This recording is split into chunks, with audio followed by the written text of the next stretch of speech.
청취자 여러분 안녕하십니까. 애프터무비 영화 후에 남는 말들 10번째 에피소드, 드디어 10번째 에피소드로 저희가 돌아왔습니다. 자, 멤버들을 먼저 소개하도록 하겠습니다.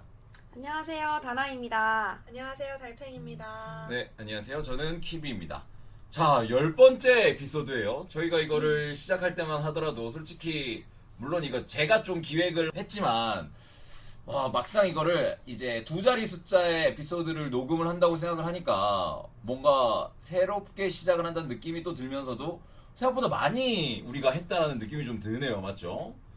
이게 저는 그래서 하나의 어떤 뭐랄까요, 변곡점이라고나 할까요? 그러니까 이게 10회 이전에 끝났으면 우리가 뭔가 불화가 있던지 아니면은 서로 어떤 사건이 생겨가지고 10회 이전에 끝났으면은 뭔가 여기서 끝이라고 생각을 했을 텐데 18을 넘어가 버리면서 이제는 좀 더 우리가 중장기적인 프로젝트에 뭔가 돌입하게 됐다라는 그런 느낌이 좀 들더라고요. 10화 어떻습니까? 여러분들 소감 한번 들어보고 싶은데요. 아무 생각이 없었는데 당연한 거다. 보다 보니까 책임감이 갑자기 생기는데 저도 이게 늘 좀 신기하다고 생각을 하는 게 저희가 뭐 그 녹음하기 전에 뭐 친분이 있었던 것도 아니고 그렇죠. 근데 이거를 위해서 딱 만나가지고 녹음부터 그냥 바로 시작했는데 이게 너무 이제 서로 잘 맞고 또 이야기를 했을 때 의아스럽다 이런 부분이 없잖아요. 저희가 그렇죠. 하면서도 느끼지만 저희가 늘 즐거운 녹음이기 때문에 또 이렇게 이어져 오지 않았나 이런 생각도 들어요.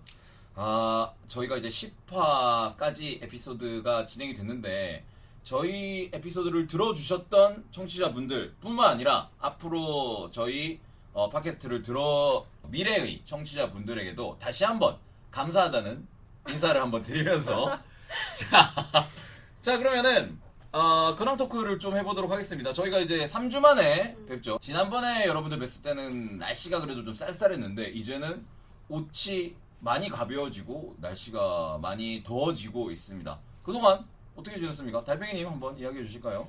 일단 긴 연휴가 또 있었잖아요. 그렇죠. 너무 행복했는데요. 또 행복했는데 가족들이랑 시간을 보내니까 진짜 연휴가 그냥 훅 가더라고요. 그래서 일단 온 가족 이제 조카 돌보기 프로젝트를 좀 했습니다. 신생아 아닌가요? 그렇죠. 정말 신생아기 때문에 막 돌아가면서 기저귀 갈아주고 분유 먹이고 트름해주고 예뻐해주기 프로젝트를 또 실컷 했고요. 일단 너무 예뻐요. 제 자식이 아닌데 이렇게 예쁠 수가 있나 하면서 대리 육아 체험을 좀 하고 있습니다. 너무 예쁘고 또 다행히 조카가 그렇게 막 뭐랄까 너무 막 잠을 안 잔다든지 너무 막 이렇게 운다든지 순하다. 그렇지 않아서 언니가 또 부럽다 이런 생각을 또 하고 있었고요. 그 다음에 제가 골프를 또 배우고 있지 않습니까? 그렇죠. 그래서 이제 가족분들하고 약속을 했어요. 연휴 때 한번 나가자. 라운딩을 좀 가보자 라고 이제 약속을 했는데 그래서 이제 그 전에 사전 점검을 좀 하려고 이제 스크린 골프를 가봤는데 어떤가요? 처참한 실력에 눈물을 머금고 골프 은퇴식을 할 뻔했으나 당장 라운딩을 취소하고 이건 안 된다. 스크린 골프로 좀 변경을 합시다 해서 스크린 골프를 좀 치고 열심히 좀 노력을 하고 있는 중인데 하면 할수록 어려운 운동이에요. 그래서 자기애가 넘치는 분이 있다면 골프를 한번 시작해보시면 좋을 것 같아요. 자기애를 좀 이제 조절할 수 있다. 내가 싫어질 수 있다. 내 팔다리가 내 몸통이 왜 이러지? 뭐 이런 느낌이 좀 들어서 연습 시간도 굉장히 많이 필요한데 어쨌든 재미는 있습니다. 그렇죠. 하지만 어렵다. 골프를 이제 제 친구들도 종종 치는 친구들이 있거든요. 그래서 이제 일반적인 수준이 이제 한 100타 정도 치면은 이제 한 일반적으로 친다고 하더라고요. 아직 일반적인 수준에 도달하지 못했습니다. 그런가요? 네, 그래서 100타 남들 나온다던데 어렵네. 여기서 네. 이제 달팽이님이 100오버를 치신다는 거를 이제 저희가 알 수 있고요. 네, 아무튼 그래서 다른 운동할 시간이 좀 부족하긴 하지만 그래도 아직은 좀 재미를 느끼고 있고요. 그래서 뭐 운동도 하고 이제 가족들도 만나봤고 컨텐츠는 그래서 많이는 못 봤고 한 가지 이제 시리즈물을 봤는데 넷플릭스 시리즈에 기리고라는 요새 네. 엄청 핫하더라고요. 맞아요. 그 넷플릭스 오리지널 시리즈를 봤습니다. 사실 저는 무서운 장르를 좋아하지 않기 때문에 좀 망설였는데 그래도 날씨도 더 더워지고 해서 한번 시도해보자 해서 봤는데 생각보다 굉장히 전 재밌었어요. 제가 알기로는 그게 이제 학교 안에서 벌어지는 어떤 괴이 현상들, 심령 현상들에 대한 이야기죠. 학교 안에서는 아니고요. 아. 이게 어쨌든 대상이 학생들이긴 대상이 한데, 학생들. 네, 이게 어쨌든 소원을 비는 앱이 있는데 그 의문의 앱이 저주에 걸린 거죠. 그래서 그 저주물입니다. 어떻게 보면.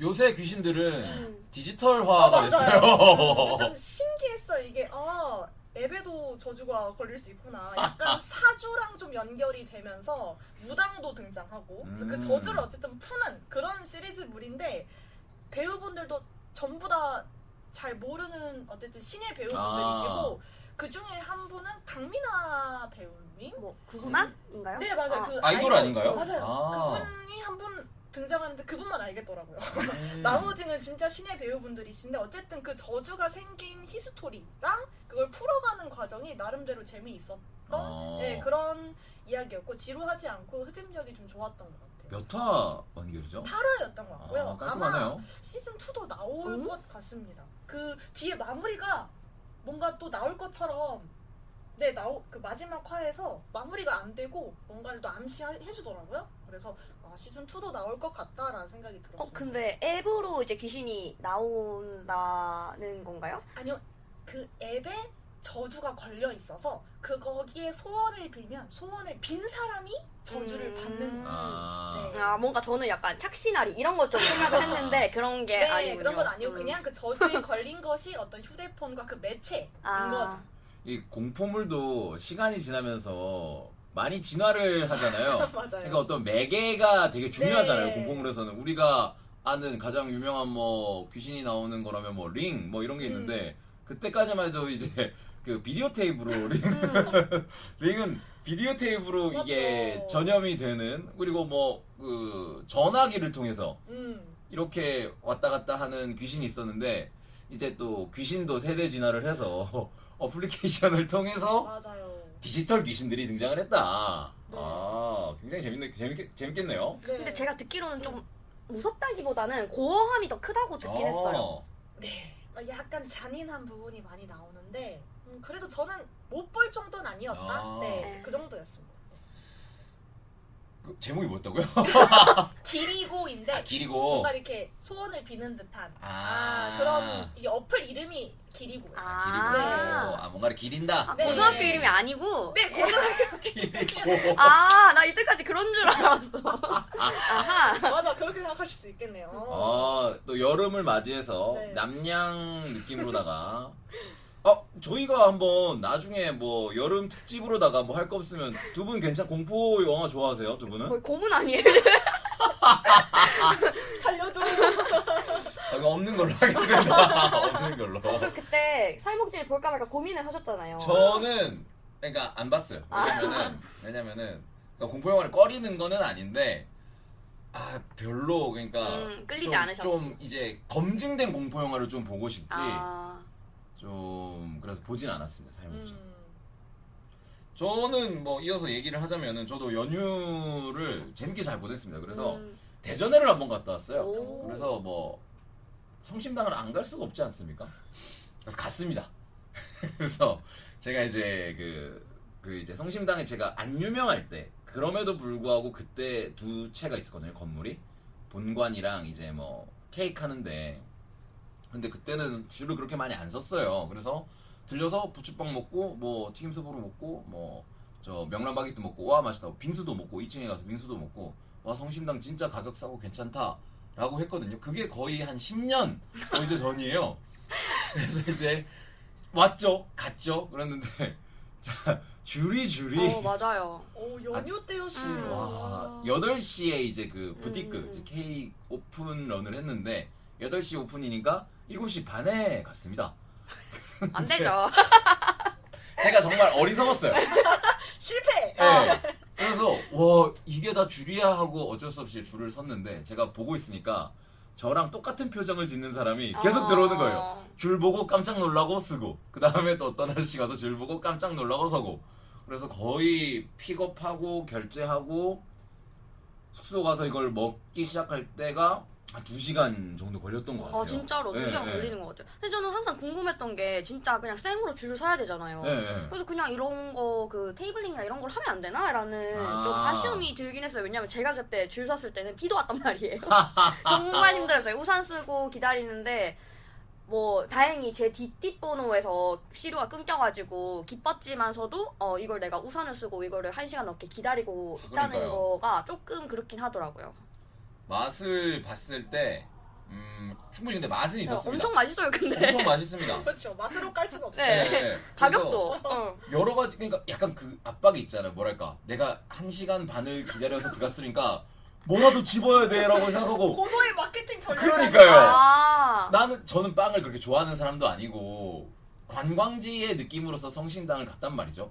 근데 제가 막 마음이 안 달라는 거예요. 뭐라도 하나 더 집어야 가야겠다는 마음으로 잔뜩 쌓아놓고 결제를 해서 하나씩 맛을 봤는데 부추빵은 옛날에 먹던 그 부추빵의 맛이 아니더라고요. 아, 정말요? 저는 조금 부추빵은 별로였고 음. 튀김 소보로는 말차보다는 그냥 튀김 소보로가 맛있었다.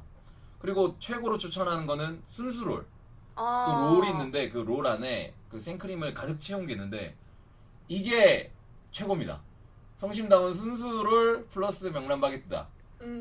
케이크는 뭐 안 사셨어요? 케이크 그때 뭐 과일 시루인가 그거 아. 샀었는데 맛은 있었어요. 맛은 있었는데 과일이 너무 과한 맞아요. 느낌이 그러니까 들어요. 빵보다 과일이 많아. 네, 네, 네. 과해요. 근데 저는 그 망고 시루를 제일 좋아해요. 망고 시루가 진짜 달달하고 맛있거든요. 망고 시루가 그러니까 그 생크림이 엄청 많이 들어간 거죠? 네, 맞아요. 그건 진짜 맛있겠다. 진짜 맛있고 아. 그 귤 들어간 거는 요거트 크림 맛이거든요. 네. 근데 저는 망고의 그 달달한 크림이 더 좋았고 생크림이 진짜 맛있더라고요. 엄청 맛있고 그 딸기 문침 시루는 난다, 지금 초코 봐봐. 케이크라서 전 그것만 먹어봤거든요. 아. 음. 망고 시루 드셔보세요, 여러분. 진짜 맛있어요. 다시 줄서기는 제가 좀 잊어야 될 것 같아요. 당분간은 못 갈 것 같고. 일단 연휴에는 네. 안 될 것 같아요. 아 그리고 추천드리는 게 그 은흥정이 거리에 있는 본점보다는 차라리 롯데백화점 성심당 가게가 훨씬 그 줄도 빨리빨리 줄고 주차도 하고 바로 갈 수 있어서 그리고 여름에는 훨씬 그게 나을 것 같긴 해요. 맞아요. 훨씬 쾌적해서. 낫더라고요. 쾌적해서. 그래서 또 저는 이런 주의거든요. S급 음식점이 있어요. 근데 웨이팅을 1시간이야. 그런데 옆에 한 B 플러스 정도 되는 돈가스를 판다 치면은 그러면은 저는 그냥 줄 안 서고 B 플러스에 먹는 주의거든요. 아. 그런데 성심당 대전을 갔으니까 관광의 느낌으로 맛집을 간다는 느낌이 아니라 관광의 느낌으로 가서 뭐 좋은 경험인지 아닌지 잘 모르겠지만 어떤 맛있는 빵도 먹었고 경험도 했고 재밌는 경험을 했습니다. 그래서 대전도 잘 구경했고 엑스포공원 되게 좋더라고요. 그래서 오랜만에 대전을 방문했는데 굉장히 좋은 경험, 재밌게 연휴를 잘 보내고 왔습니다. 아 그리고 영화도 몇 개 봤는데 신세계를 오랜만에 다시 봤어요. 아. 신세계 같은 느와르물도 제가 굉장히 좋아하거든요. 근데 신세계가 느와르물답지 않게 되게 인물 관계가 되게 복잡하잖아요. 신세계 보셨나요, 두 분? 네. 네, 좀 잔인하기도 하지만 재밌잖아요. 그리고 엄청나게 많은 유행어를 만들어내기도 했고. 황정민 들어와 그거. 들어와. 네. 중국어 시키더라. 그리고 죽기 딱 좋은 날씨네. 맞아. 가기 전에 담배 한 대는 괜찮지. 이런 아. 수많은 유행어를 만들어낸 신세계를 다시 보니까 이제 내용 정리가 확실히 되는 것 같아요. 약간 그 감독이 약간 살짝 덮어놨던 것들 행간을 좀 읽을 수 있겠다는 느낌이 좀 들더라고요. 그래서 정말 잘 만든 느와르물이다. 물론 뭐 무간도라든지 뭐 여러 가지 그 차용한 부분들은 있겠지만 잘 섞어가지고 굉장히 잘 만든 느와르물이란 걸 다시 한번 좀 느꼈습니다. 그래서 그 신세계 감독님이 그 이후 행보가 좀 너무 안타깝더라고요. 그러니까 뭐 마녀 찍으시고 그리고 뭐 산군 호랑이 나오는 거 영화 찍으시고 연출하셨는데 개봉을 했어요, 상군이라는 영화가? 예, 개봉했죠. 그럼. 최민식 아저씨가 비료 주인인 아, 진짜요? 그 호랑이 잡는 이제 영화인데 저도 제목만 들어본 것 같아요. CG랑 뭐 여러 가지 논란이 있어가지고 이렇게 좀 흥행이 안 된. 그리고 마녀는 약간 좀 오컬트적인 특정 팬덤이 있는 영화잖아요. 네, 맞아요. 근데 저는 그렇게 안 끌리더라고요. 조금 유치하다? 예. 유치함이 느껴지는 순간 그런 인흥 배틀물 같은 게 있잖아요. 유치함이 느껴지면 확 짜게 식더라고요. 조금 그래서 신세계 정도 그 정도 퀄리티를 끌어내신 감독님께서 좀 이후 작품들도 좀 그런 느낌으로 가주셨으면 좋겠다라는 아쉬움이 좀 느꼈습니다. 그리고 그 애니메이션 중에 이집트 왕자를 봤거든요. 옛날 진짜 옛날, 진짜 옛날. 엄청 옛날 그 영화인데 모세의 이야기를 다루고 있죠. 저도 뭐 우연한 기회에 다시 보게 됐거든요.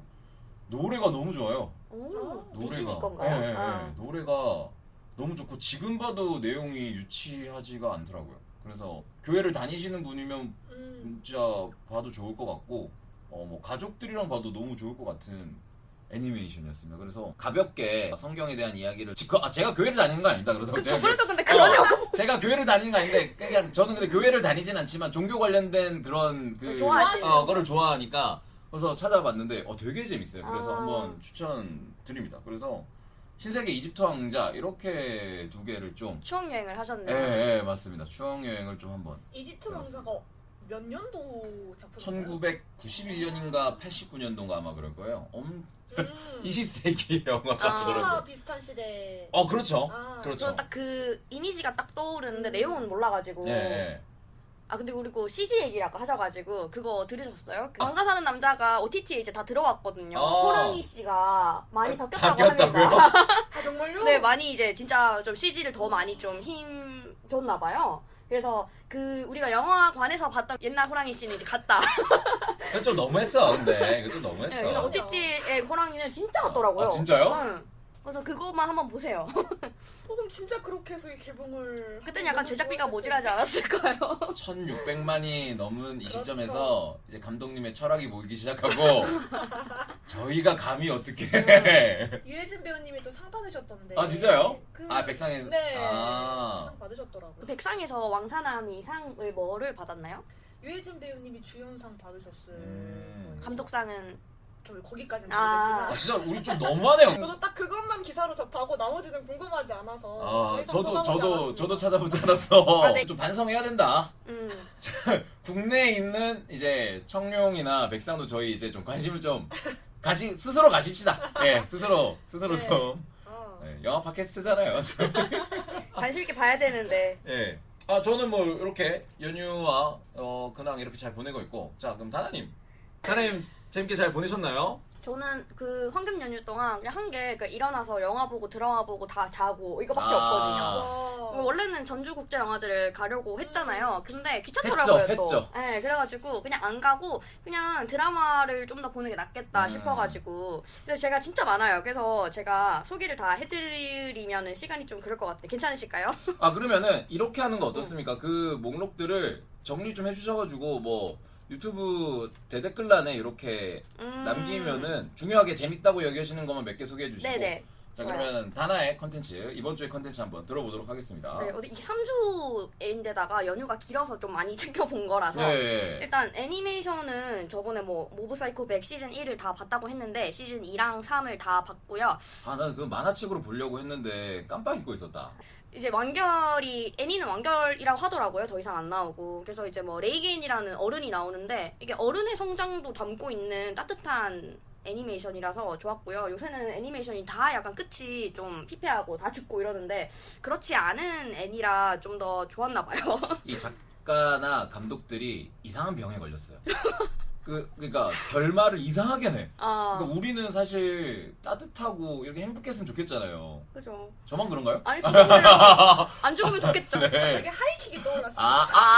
그러니까 그 거기가 사람이 시작이었어요. 예, 거기부터 시작이에요. 그래서 막 누구를 죽이고 막 음. 불행하게 만드는 이상한 병에 걸렸는데 따뜻하게 끝난다니 다행이네요. 그리고 또 뭐 이제 나이 히어로 아카데미아는 공식적으로 완결됐는데 그렇죠. 스피노프로 비질랜티가 있어요.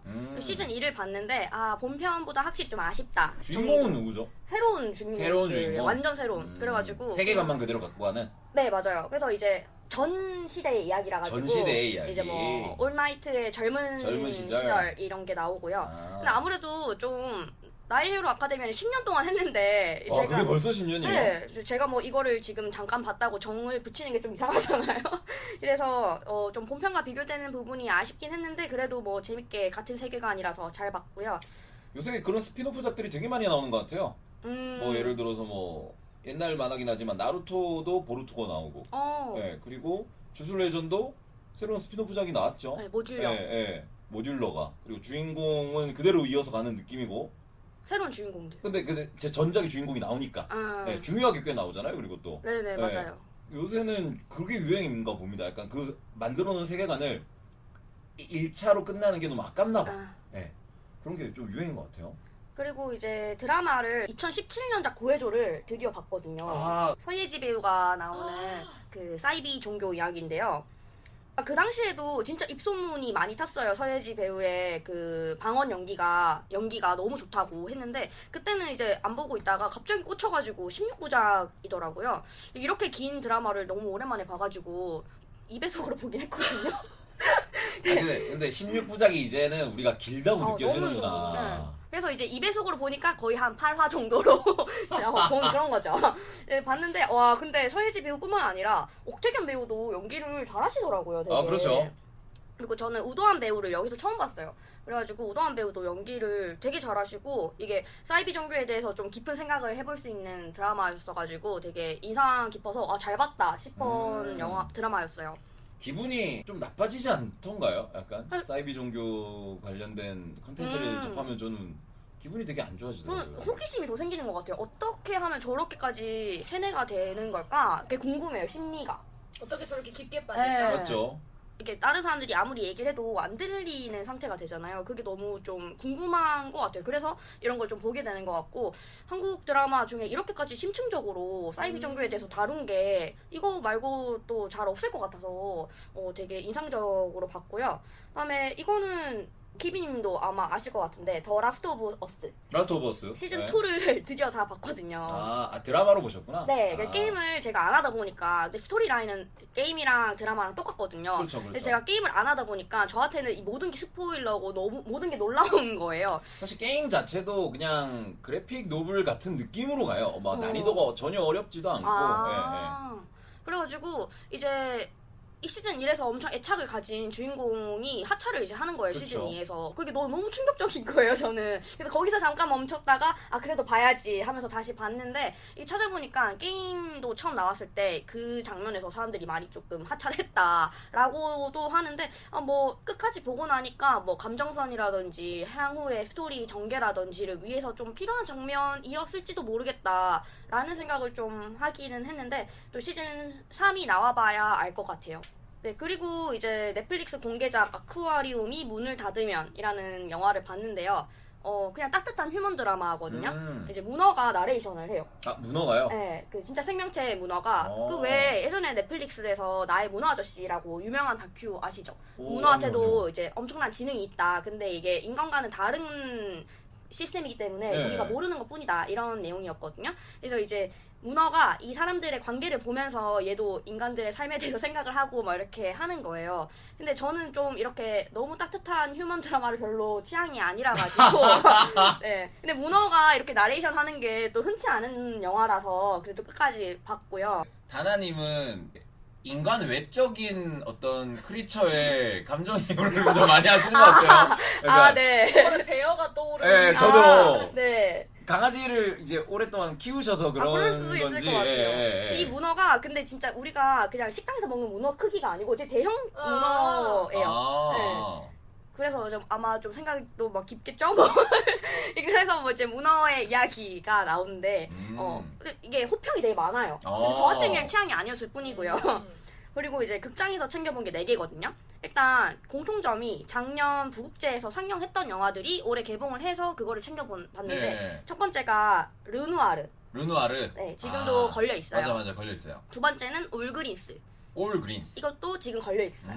그래가지고 르누아르는 솔직히 소마이 신지 감독님의 이사를 너무 많이 떠올리게 한다고 해서 조금 불호평이 되게 많았거든요. 같은 감독인가요? 아니요, 완전 달라요. 그분은 이제 타기하셔가지고. 그래서 제가 느끼기에는 이제 저도 좀 그런 선입견에서 안 보려고, 진짜 소마이 신지 감독님의 느낌이 날까? 에이, 그래도 좀 이 영화만의 오리지널을 좀 보려고 해야지라고 했는데 너무 많이 그 영화가 생각이 나는 거예요. 왜냐면 그 이사라는 영화는 워낙 너무 유명하니까. 그래서 영향을 많이 받으셨나 보다 이런 생각이 들었고 많이 그게 약간 기준이 애매하잖아요, 사실. 네. 영향을 받았다인지 아. 이게 갖다 쓴 건지. 맞죠. 근데 진짜 좀 생각이 너무 많이 나서 사람들이 왜 그런 얘기를 하는지 알겠다 싶었고요. 올그린스는 좀 줄거리는 이미 소개된 부분이 고등학생 3명이 학교에서 원예 동아리를 하면서 대마초를 길러가지고 이제 판매를 하는 그런 내용이에요. 저는 처음에 이 줄거리만 보고 약간 가이리치 감독님의 젠틀맨 이런 거를 좀 생각을 했거든요. 좀 유쾌하게 대마초 네, 재배하고. 진짜 약간 유쾌한 느낌인. 근데 전혀 아닌 거예요. 막 이제 얘네들이 그 대마초를 재배해서 돈을 벌려고 하는 이유가 자기들의 가정 환경이 너무 안 좋아서 그런 거예요. 근데 다큐로 진짜 가는구나 갑자기. 너무 안 좋은 거예요. 근데 좀 연출이 좀 아. 특이한 부분도 있긴 했었거든요. 그리고 또 뭐 주인공이 래퍼를 지망하고 있어서 랩도 막 중간중간 나오고 그 주인공들이 다 그 고등학생의 면모를 잘 보여주는데도 저는 이 대마초를 재배하고 공급하는 게 약간 크게 몰입이 안 되더라고요. 약간 너무 우리랑 또 이게 그 현실과 떨어져 있으니까. 네, 그래서 이게 제가 얘네들 편에 들어서 하하 웃어 넘기고 해야 되는데 이거는 불법이잖아. 약간 여기서 좀 못 그러니까요, 벗어나는. 진짜. 굳이 그 선까지 네. 갈 필요는 없는 거니까. 그래가지고 그게 조금 너무 분위기가 생각보다 너무 어두워서 좀 제 취향이 아니었고요. 그 다음에 지금 CGV에서 버스터 키튼 감독전을 하고 있어요. 하고 있더라고요. 그래가지고 그 제 주변에서 그 셜록 주니어라는 영화를 엄청 극호평을 하는 거예요. 거의 뭐 4점에서 5점을 이렇게 주길래 저도 기대를 했죠. 딱 45분 영화고 흑백 영화고 무성 영화예요. 왜냐면 1924년 작품이거든요. 네. 그래가지고 거의 100년 됐잖아요. 근데 이제 지금 와서 제가 이걸 봤어서 아무래도 그럴 수밖에 없겠지만 영화 자체는 진짜 재밌거든요. 근데 2026년에 제가 영화를 많이 봐온 상태에서 이 영화가 사실 뭐 모든 영화의 시초라고 할 수도 있겠지만 이제 이게 딱 수평적으로 놓고 봤을 때 이거를 저는 높은 점수를 주기가 조금 그렇더라고요. 그래서 영화사적으로는 엄청 중요한 작품이고 재미있는 작품이긴 하지만 저는 그렇게까지 높은 점수는 안 줬던 걸로 3.5점 정도 줬거든요. 그런 게 있어요. 영화를 우리가 볼 때 엄청 마스터피스에 올라가 있는 것들 있잖아요. 뭐 예를 들어 뭐 시민 케인 뭐 이런 것들 뭐 그래서 봤는데 아니 나는 재미없는데. 맞아요. 왜냐면 우리는 이제 그 문법에 너무 익숙해져 있으니까. 맞아요. 예를 들어서 뭐 하이스트나 뭐 케이퍼 영화의 뭐 최고 뭐 스팅 이런 거 저도 봤거든요. 재밌는데 너무 많이 본 문법이에요. 그러니까 우리는 이미 이제 그 영화의 어떤 문법을 만들어낸 거로부터 파생되어진 작품들을 우리가 너무 많이 봤잖아요. 그래가지고 그 원류를 보면은 감동을 느끼기가 이제 쉽지는 않죠, 진짜. 그런 것 같아요. 네. 그리고 제가 이제 마지막으로 소개하고 싶은 작품이 이제 그 저희 단톡방에서도 제가 이거 보고 울었다 이렇게 말씀드렸었는데 이제 미야자키 하야오의 그대들은 어떻게 살 것인가거든요. 이게 그대들은 어떻게 살 것인가 그 영화의 제작 다큐예요. 그래가지고 그 영화를 안 보면 그리고 또 지브리를 안 좋아한다면 그리고 감독님을 잘 모른다면 사실 볼 필요는 없는 영화긴 하거든요. 진짜로. 근데 저는 그런 애정이 많은 사람이다 보니까 그걸 보는데 너무 이제 감동스러운 거예요.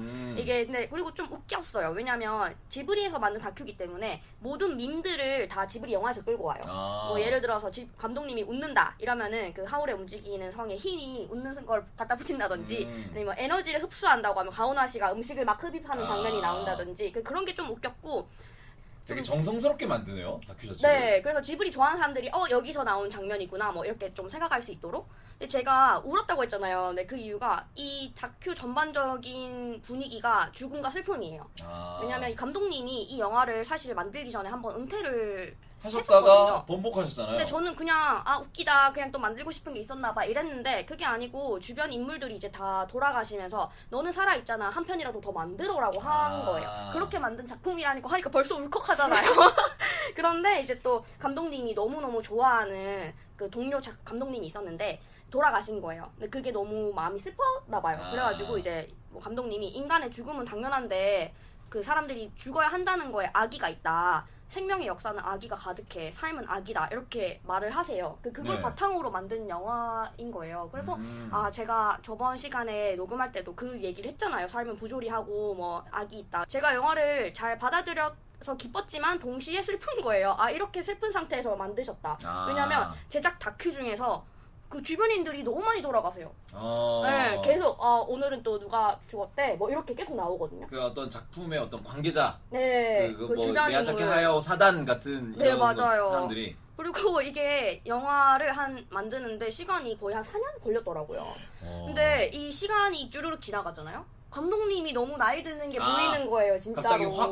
응. 너무 갑자기 왜소해지고 너무 마르셨어요. 그래서 갑자기 이렇게 작품 하나 만드는데 사람이 이렇게 쓰인단 말이야? 이런 생각이 드니까 작품 하나 더 해달라는 말을 하는 게 진짜 무거운 얘기구나. 아니면은 느꼈어요. 이제 주변에서 많은 지인들이 돌아가시니까 그런 것들이 사람을 좀 많이 꺾이기도 하고 그럴 수도 맞아요. 있을 것 같아요. 그리고 이게 그 돌아가신 감독님을 다 등장인물에 녹였어요. 그래서 할아버지도 그 감독님에서 따오고 그 외가리도 제작자에서 따오고 뭐 이렇게 다 주변 인물들을 다 등장인물로 만든 거더라고요. 그래가지고 보고 나오니까 그냥 건강하시면 좋겠다.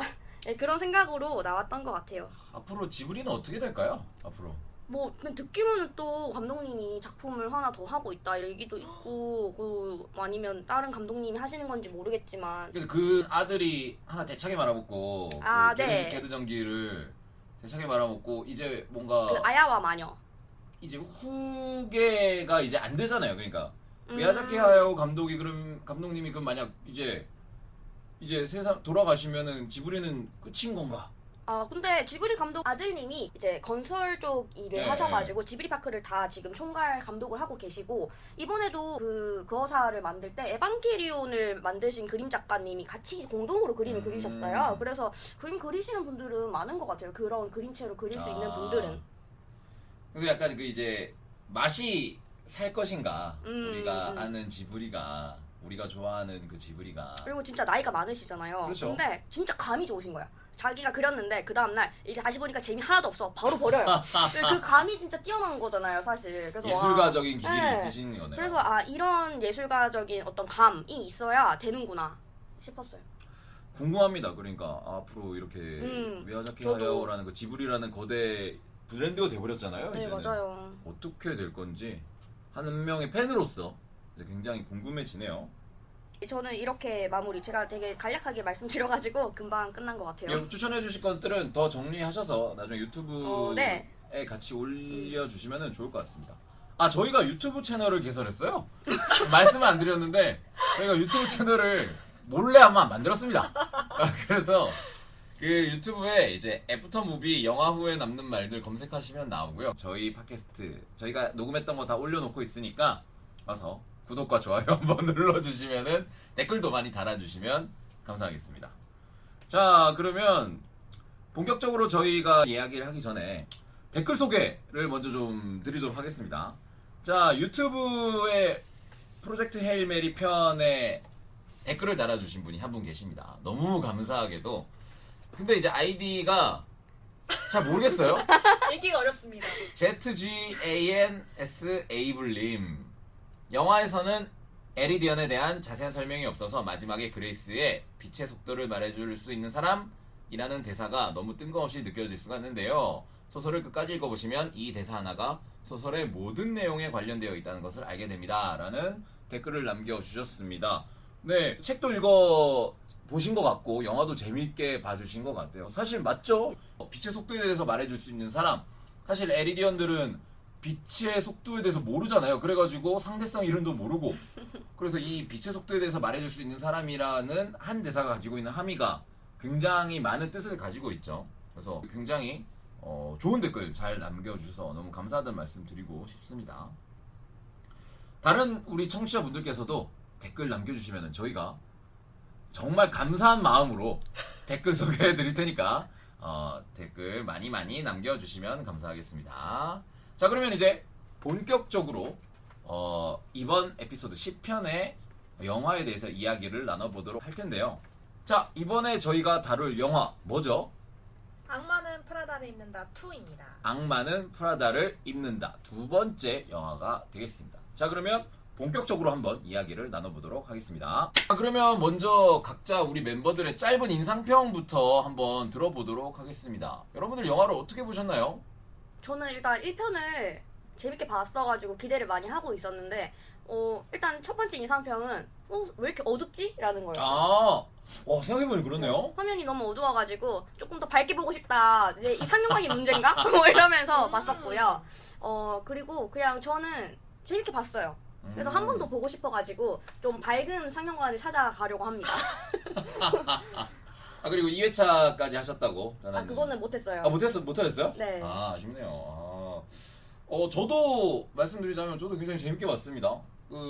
보러 가기 전에 좀 안 좋은 이제 여론들을 몇 개를 제가 봤거든요. 주변에서도 그렇게 재미가 없었다라는 이야기를 들어서 기대를 안 하고 봐서 그런 건지는 모르겠지만 생각보다 시간 가는 줄 모르고 잘 봤습니다. 조금 캐릭터성이라던가 또 이런 부분에 있어서 걸리는 것들은 조금씩 있었는데 이 부분은 이제 뒤에 가서 좀 자세하게 이야기하는 걸로 하고 간단한 인상평은 되게 재밌게 저도 잘 봤습니다. 별평님은 어떠셨죠? 저도 악마를 프라다 입는다 원도 너무 재미있게 봤었던 기억이 있어서 기대를 많이 하고 봤는데 그래서 그런지 기대한 것에 비해서는 그렇게까지 와닿지는 않는다고 느꼈어요. 그래도 클래식은 영원하다라는 느낌이 들었고 그 일에 대한 열정을 또 불러일으키는 그런 느낌은 확 받아서 그래도 영화로서의 재미는 있었다. 속편이 나와서 그래도 다행이다 이런 생각이 들었습니다. 볼만한 속편이라고 저는 좀 느꼈습니다. 그런데 막 이거를 그런 느낌을 받았어요. 다시 한번 내가 시간 내서 보게 될까? 그렇진 않을 것 같아요. 네. 그렇진 않을 것 같아요. 1편은 근데 볼만할 것 같아요. 맞아요. 네. 1편은 시간 내서 OTT나는 한번 볼 것 같은데 2편은 그런 느낌이 안 들더라고요. 자, 그러면은 간단하게 줄거리를 먼저 소개를 해드리도록 하겠습니다. 늘 말씀드리지만 저희 팟캐스트는 다 스포일러를 하기 때문에 1과 2에 대한 내용 다 스포일러를 할 건데 지금 악마는 프라다를 입는다 1편은 사실 나온 지 20년 됐잖아요. 지금까지 안 봤잖아? 그럼 안 보는 사람이야 그냥. 맞아요. 안 보는 거지. 사람이야. 혹시 모르죠.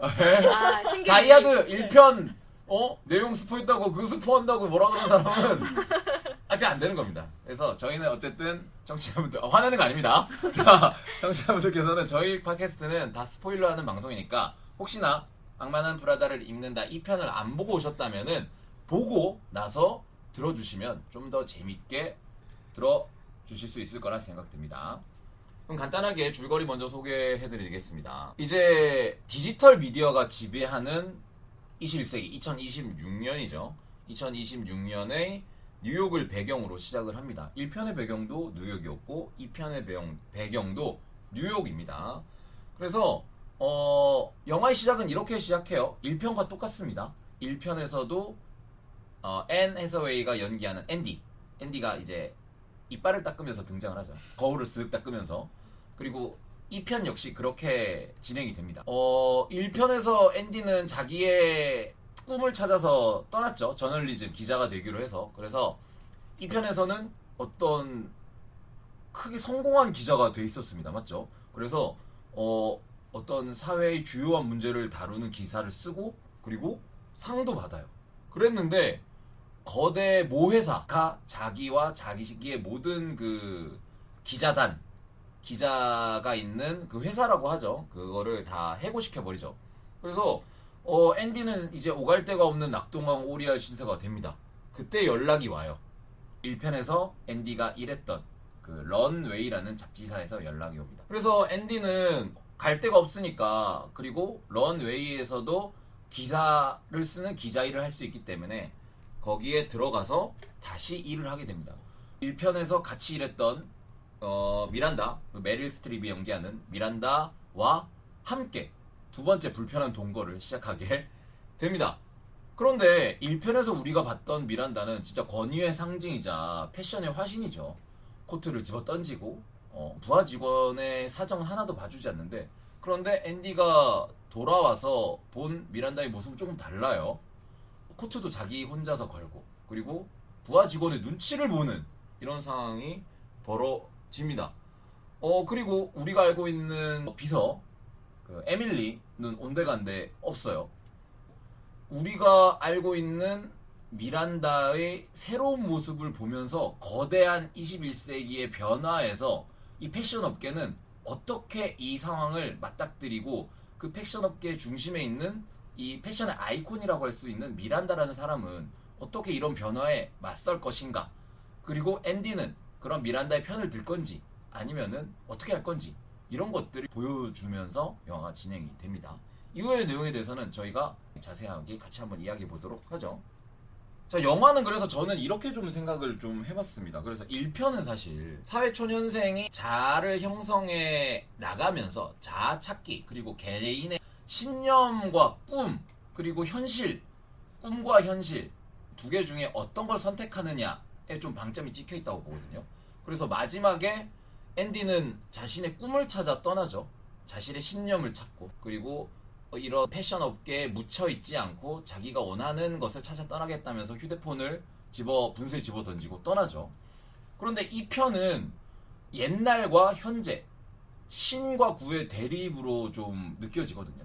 격렬하게 변화하는 이 디지털 미디어 세대에서 패션이라는 것은 어떻게 보면은 약간 구닥다리처럼 보일 수 있고, 특히 잡지로서 대변되는 이런 패션 산업은 1편에서는 에밀리와 앤디와 미란다는 사실 되게 대립적인 관계였거든요. 특히 미란다와 앤디는 서로 대립적인 관계였는데 2편에서는 이게 이제 그렇게 되지 않습니다.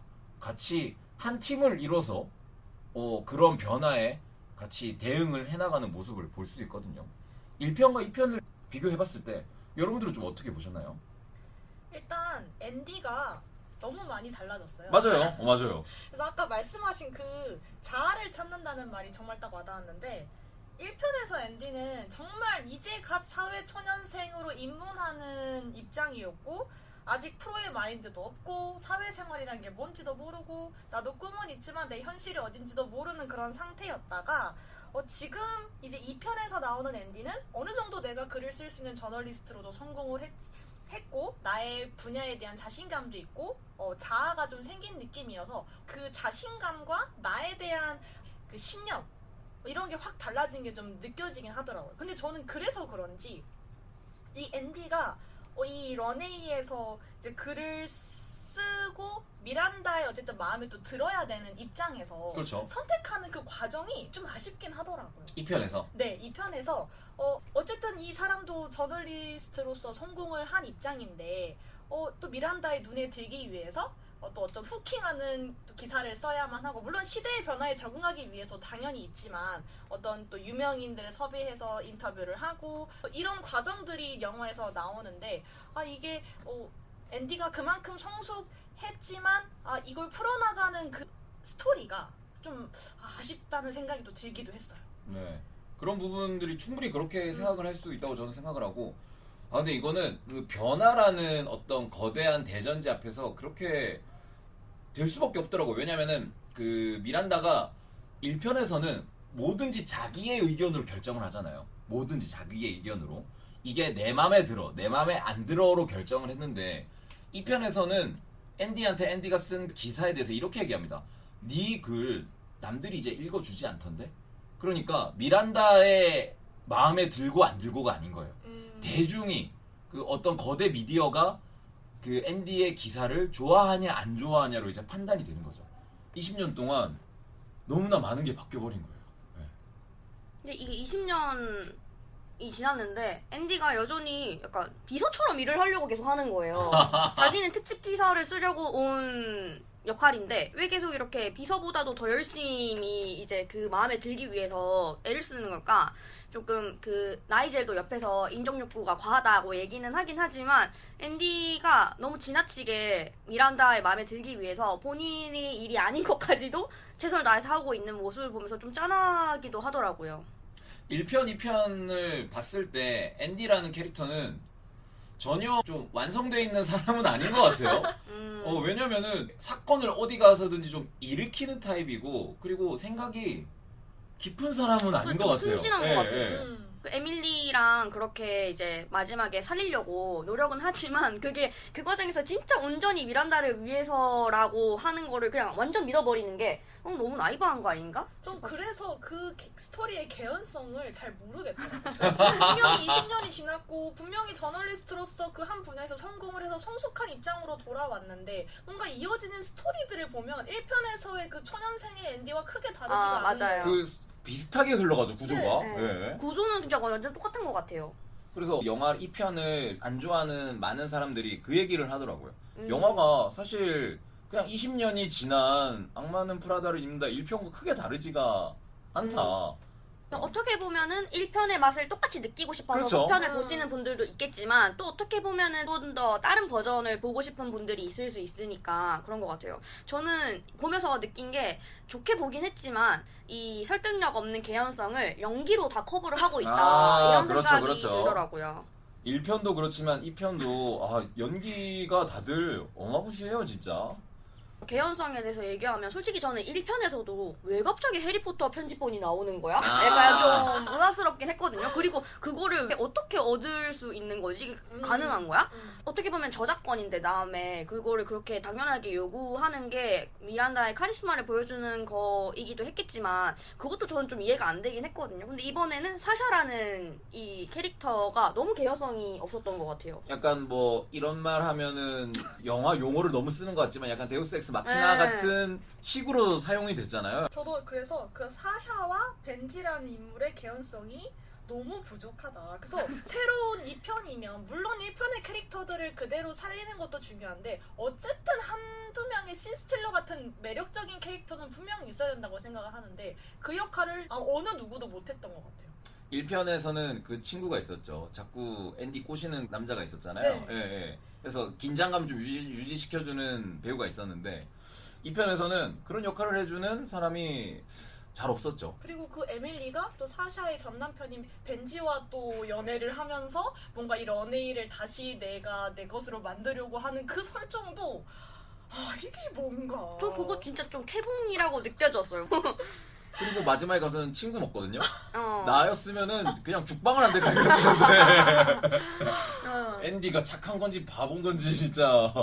앤디랑 그 에밀리랑 친구가 된 장면은 물론 훈훈하고 좋은 장면이긴 했지만 이게 앞뒤 사정을 보면은 조금 이해가 안 되기는 했어요. 근데 1편도 아까 다나님이 말씀하셨듯이 개연적으로 뭔가 뛰어나지는 않거든요. 저는 늘 1편을 보면서 왜 버티고 있는 거야? 약간 아니 그래 물론 1년을 버티면은 뭐 자기 기자 커리어로서 뭔가 성취가 있겠지만 저것을 왜 욕하면서 뭐 저는 그래서 돈을 많이 주는 줄 알았어요. 연예의 그 정도의 급의 그 직장이면은. 근데 박봉의 시간도 없고 개인 시간도 없고 무슨 부하 직원도 아니야. 따까리처럼 이용당하는데 인격적인 모멸감도 겪으면서 영화이기 때문에라고밖에 생각이 안 들거든요. 이제 사실 가장 큰 개연성이 없는 거는 앤 해서웨이를 데리고 와가지고 외모 평가하고 농난이라고, 옷 하는 게 네. 애초에 그거부터가 말이 안 되는 설정이기는 하거든요. 왜냐면 너무 예쁘잖아요 진짜로. 그럼요. 뭘 입어도 사실 보세인지 모르겠어.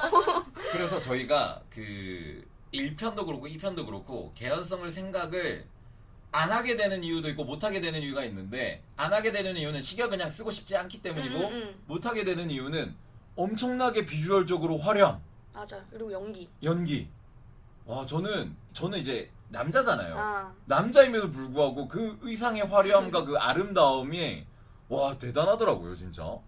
저는 근데 또 1편에서와 2편을 비교했을 때 아쉬운 점이 1편은 그런 화려한 모습을 보여주지만 어쨌든 그 미란다와 비서들이 정말 피똥 싸면서 일하는 그 모습이 대비가 되면서 그 런웨이의 뒷모습을 보여주는 것이 화려한 세상과 그 뒷모습을 보여주는 대비가 느껴지잖아요. 네. 그들이 무엇을 위해서 일하는가가 그래도 느껴지는데 2편에서는 이제 사실 올드 미디어가 돼버린 잡지 그렇죠. 회사인데 그럼 차라리 그쪽을 좀 더 살렸으면 어땠을까 하는데 또 패션위크에 가면 너무나 화려하고 파티하고 이런 모습을 보이면서 그러면 도대체 이제 2편에서는 시대의 변화에 따라서 회사가 물론 규모도 작아지고 뭔가 이렇게 예산 문제 때문에 좀 갈등하는 내용이 나오기도 하지만 그래도 지나치게 화려하지 않나, 뭔가 뒷면을 어떤 이면을 보여주는 건 또 아니지 않나 이런 생각이 들더라고요. 밀라노 씬에 대해서는 어떻게 생각하세요? 그거에 대해서 호평을 하는 사람도 있고 안 좋게 생각하시는 분들도 계시더라고요. 일단 저는 그 보그 음악 나올 때 내가 이거 보려고 왔지 싶긴 했거든요. 아. 근데 또 한편으로는 이게 협찬받은 옷들이 워낙 많다 보니까 다 보여줘야 돼. 네, 다 보여줘야 되니까 정신이 없긴 하다. 왜냐면은 옷 하나하나 좀 와 너무 예쁘다 이렇게 좀 찬찬히 보고 싶은데 너무 이렇게 팍팍팍 지나가니까 그게 조금 아쉽긴 하더라고요. 그리고 아무리 앤디가 주인공이고 핵심 인물이라고 하지만 아무리 미란다의 눈에 들었다고 하지만 그 글을 쓰는 에디터가 패션위크에 또 가나? 막 이런 생각도 들고요. 그래서 그렇구나 뭐 이런 그렇습니다. 갔구나. 그렇죠. 사실 CEO가 꽂아준 이유는 그 특별 기사 대처를 위해서 꽂아준 그렇죠. 거잖아요. 미란다가 어떤 악덕 고용주처럼 그런 이미지가 네. 또 이제 쌓였다 보니까 그걸 해결하기 위해서 이제 특별한 그런 기획 에디터로 고용이 된 거고 한데 또 패션위크에 가서 정말 말씀하신 것처럼 비서처럼 네. 일을 하고 있다 보니까 약간 이게 또 헷갈리고 좀 그렇더라고요. 그러니까 물론 뭐 야근 많이 했겠지만 우리가 보는 거는 글 쓰는 것보다 전화하는 게 더 많이 나오는 거예요. 계속 이제 휴대폰으로 빨리 받게 하세요. 아니면 계속 그런 거. 그래서 약간 좀 역할이 1편의 이야기 구조를 가져오기 위해서 역할이 조금 애매해지지 않았나? 이런 생각이 좀 들었어요. 그 앤디라는 캐릭터를 정확하게 표현을 한 거는 같아요. 음. 실제 앤디라는 사람이 있다면 그렇게 했을 것 같아요. 이 사람이 아. 약간 칼같지 못하고 그렇죠. 그런 사람 같아요. 예. 저는 1편 봤을 때 진짜 화난 게 뭐였냐면 음. 엄청난 잡지의 메인 헤드 에디터잖아요. 그 사람의 비서면은 적어도 내가 구직자라면은, 그리고 앤디는 1편 시점에서는 되게 간절하게 직업을 원하는 상황이었잖아요. 내가 구직자라면 적어도 그 회사는 뭐 하는 회사인지, 그 내가 비서 일을 하는 대상은 무슨 일을 하는 사람이고 그 정도는 좀 알아보고 인터넷에서 검색이라도 맞아. 해보고 할 텐데 몰라 미란다를 몰라. 나는 그래서 너무 괘씸한 거야. 진짜 쟤는 순진한 거야. 바보야. 진짜 자세가 안 돼 있는 친구인 거예요. 진짜 간절한 사람들 너무 많을 텐데. 너무 많을 텐데 진짜 극 중에서 계속 얘기하잖아요. 음. 수백만 명이 그 자리를 원하는데 어디 되도 않는 친구가 어떻게 보면 무시한 거죠. 자기는 똑똑하고 좋은 대학 나와서 나는 글을 쓰는 사람인데 나 잠깐 여기 있는 거야. 나 잠깐 패션업계 나 뭔지도 몰라. 근데 잠깐 그냥 뭐 나를 써주면 쓰는 거야. 약간 이런 마인드로 왔기 때문에 미란다가 그걸 더 꼬집어서 사실은 더 고생을 시킨 게 아닐까. 그렇죠, 그렇죠. 네, 그런 생각이 들어요. 1편은 그래서 약간 저는 뭐 옷을 좋아하시는 분도 계시고 안 좋아하시는 분도 계시겠지만 그냥 일반적인 걸로 봤을 때 어떤 판타지의 대리적인 부분을 잘 비주얼적으로 나타내는 게 있다고 봤거든요. 약간 커리어 우먼의 어떤 낭만적인 맞죠? 부분을 보여주는 것 같아요. 실제로 잡지 사가면 그런 일 없잖아요. 절대 없죠. 뭐 막 이런 명품 입혀주고 빌려주고 누가 그래요? 1편의 오프닝이 그 뉴욕 여성 그 출근부터 화려한. 보여주잖아요. 엄청 멋있게 보여주잖아요. 그러면서 그 뉴욕의 모습을 쫙 보여주는데 뉴요커들은 진짜인지 아닌지 모르겠지만 그 택시들 멈추게, 그러니까 횡단보도를 안 지나가. 다 무단횡단하거든요. 차를 멈추면서 가죠. 차를 멈추면서 가. 시크하게 다 멈추면서 가. 이렇게 멈추면서 가고 그거를 되게 또각또각거리면서 멋있게 딱 보여주고, 그리고 자기는 옷을 입을 게 없다고 앤디가 하니까 그 나이젤이 데리고 가가지고 명품으로 그냥 싹 다 그냥 해버리잖아요. 와, 그래서 저는 이제 남자니까 잘 이해는 못하는데 와, 내가 저게 관심이 있고 그러면은 진짜 엄청나게 약간 대리 만족을 느낄 수 있겠구나라고 약간 생각이 들었거든요. 근데 전 우리도 이제 다 일을 하잖아요. 네. 솔직히 일하러 갈 때 옷 이렇게까지 차려입는 거 너무 힘든 일이고, 그리고 저렇게까지 나를 갈아서 일을 하는 게 사실상 좀 없는 일이라는 거를 이제는 좀 알고 있잖아요. 그렇죠, 그렇죠. 그래서 진짜 어떻게 보면은 그냥 판타지인 것 같아요.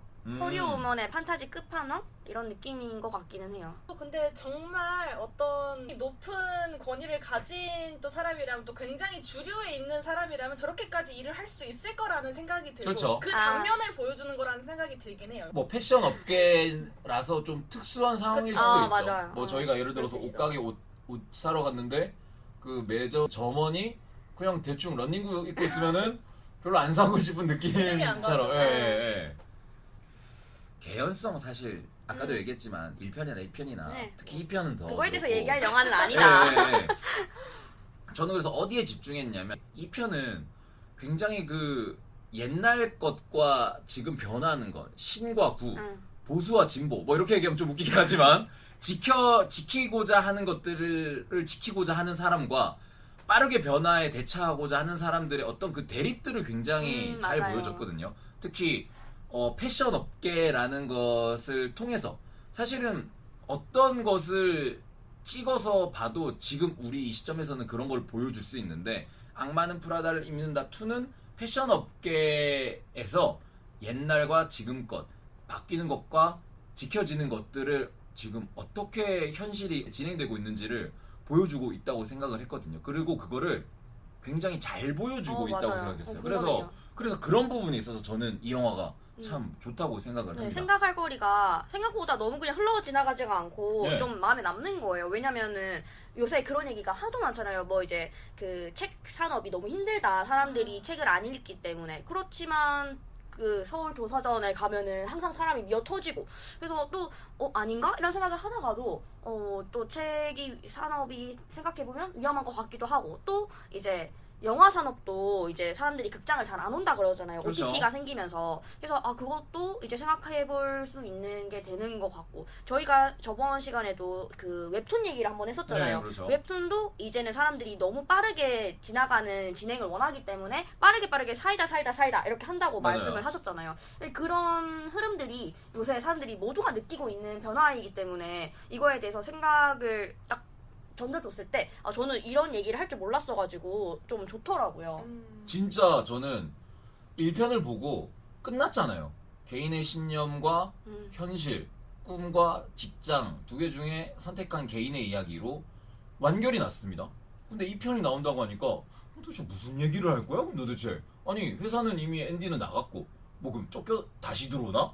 그건 아닐 텐데 라고 생각을 했는데 2편에서는 어떤 빠르게 변화하는 것에 대해서 이야기를 이런 식으로 풀어낼 거라고는 상상도 못 해가지고 굉장히 흥미롭게 봤습니다. 그리고 초반에 그 앤디가 그 저널리즘 관련해서 연설하는 거 저는 그 네. 부분도 되게 좋았어요. 왜냐면 어떻게 보면 요즘에 인터넷 기사들을 보면은 직접 취재하지 않고 그냥 따오는 그런 기사들이 되게 많잖아요. 계속 그 얘기를 하잖아요. 네. 너 이거 직접 가서 찍었어? 음. 뭐 어떤 부분에서 보면 같다고 볼 수 있습니다. 뭐 이런 식으로 얘기하잖아요. 네, 그러니까 그래서 그런 진정한 어떤 저널리즘 이런 거를 또 생각해 보면 요새 시대에 약간 조금 위트 있게 꼬집는 그런 부분에서 좋았고요. 물론 모든 기자들이 여유만 된다면 모두 직접 가서 취재를 그러겠죠. 하고 싶겠죠. 네. 근데 그게 안 되는 거겠죠. 그리고 또 클릭 수도 좀 안 나오면은 혼날 거 아니에요 또. 그게 나의 실적일 텐데. 네, 그러니까. 그래서 뭐 남들이 진짜 자극적인 헤드 올리면 나도 이거 올려야 되고 그러다 보니까 어쩔 수 없이 기자들도 많이 고민을 하지 않을까 직업적으로라고 생각이 들었어요. 이 영화는 그래서 저는 재밌게 봤다면은 이 시점에서 봐야 됩니다. 저희가 지금 지금 공유하고 있는 이 시대에서 그러네요. 빠르게 디지털로 넘어가고 있는 이 시대에 봐야 재밌다고 생각하고 이거를 나중에 한 20년쯤 뒤에 보면은 도대체 뭔 얘기하는 거야라고 이미 예. 교체가 끝나고 보면 예, 그렇겠네요. 그리고 저처럼 이제 중장년층의 사람이 약간 그 앤디나 미란다의 입장에 있는 사람이 봐야 이제 재밌게 볼 수 있다. 1편을 그리고 본 사람, 1편을 본 사람, 2편만 봐도 물론 재밌게 볼 수 있는데 1편을 보고 이 시점에서 그리고 한 20년쯤 지나서 직장에 어느 정도 위치를 가지고 있는 사람이 봐야 최대한 감정이입을 하면서 재밌게 볼 수 있을 거라고 그렇게 생각을 좀 해봤습니다. 저도 그래서 그 사샤라는 인물이랑 벤지라는 인물이 뭐 개연성이 없다고 말은 했지만 그래도 결국에 그 사샤라는 인물이 이 런웨이 그룹을 인수를 하게 되잖아요. 그렇죠.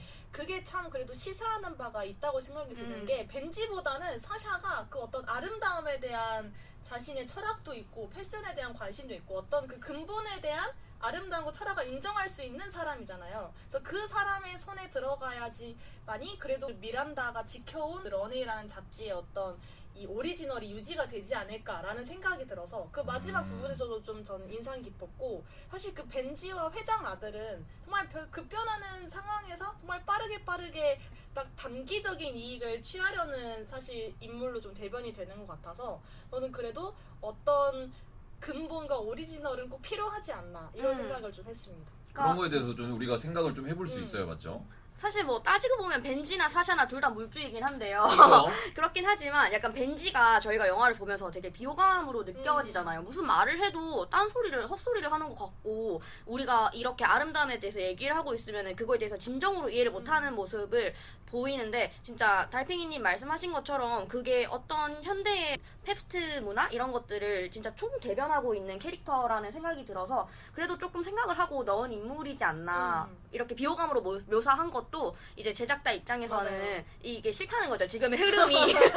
네. 그래서 저는 뭐 이어서 얘기하자면 그래서 결국에는 빠르게 변하는 이 시대에서 모든 게 바뀌고 있잖아요. 종이를 더 이상 잡지를 쓰지 않습니다. 그리고 더 이상 실제적으로 촬영을 하지 않아요. 옛날에는 그 잡지 모델 옷 입혀놓고 촬영했다면 이제는 그렇게 촬영도 안 합니다. 모든 게 다 대체가 되는 상황에서 그러면은 실제로 우리가 지켜야 되는 오리지널리티가 도대체 뭔가? 그럼 우리가 지켜야 될 것 그거는 뭔가 도대체? 이거에 대해서 저는 이 영화가 명확하게 제시를 해주고 있지는 않은 것 같아요. 아. 그렇죠. 네. 네. 왜냐면은 결국에 승리는 변화, 그러니까 진보가 승리한 게 아니에요. 보수가 승리한 거죠. 영화상으로 보면은 아까도 얘기했듯이 사샤 어떤 패션의 진정성을 아는 물주가 그 인수를 해가지고 미란다와 앤디 그런 보수를 대표하잖아요. 그 사람들은 이제 기존의 체제에 익숙하고 기존의 시스템대로 움직이는 사람을 의미하니까 그러면 그 사람들이 승리를 했는데 그럼 그 사람들이 지키고자 한 건 도대체 뭐야? 예, 영화는 그거를 뚜렷하게 얘기를 해주고 있지는 않은 것 같아요. 근데 또 미란다가 그런 이야기를 하잖아요. 이제 앤디가 그럼 우리 이제 다 된 거죠. 이제 사샤가 되게 인수했으니까 순진하게. 된 거죠. 하니까 뭐 몇 년간은 그러겠지. 그렇죠. 라고 대답하잖아요. 그게 정답인 것 같아요. 이게 또 음. 계속해서 물론 이제 미란다와 앤디가 그 보수 쪽에 있다고 이제 말씀을 하시지만 어떤 정통성을 가지고는 있지만 그들도 변화에 적응하기 위해서 너무나 많이 노력을 하고 있잖아요.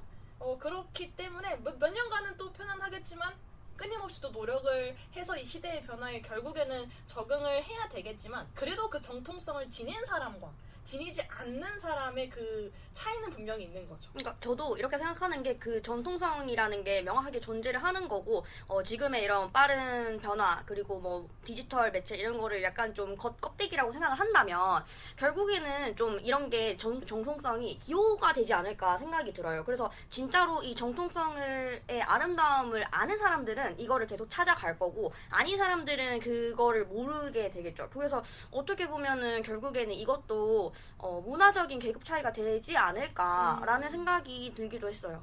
만약에 운이 좋아서, 그러니까 영화는 실제로 운이 좋아서 사샤라는 거대한 물주가 그 패션의 본질을 알기 때문에 지켰죠. 런웨이라는 잡지를 지켰지만, 다나님이 말씀하신 대로 이제 더 이상 그 정통성이라는 것은 진짜 우리가 지키고자 하는 어떤 근본은 굉장히 파편화되고 있단 말이죠. 이제 개인의 취향이 되어가고 있단 말입니다. 우리가 지금 그걸 겪잖아요.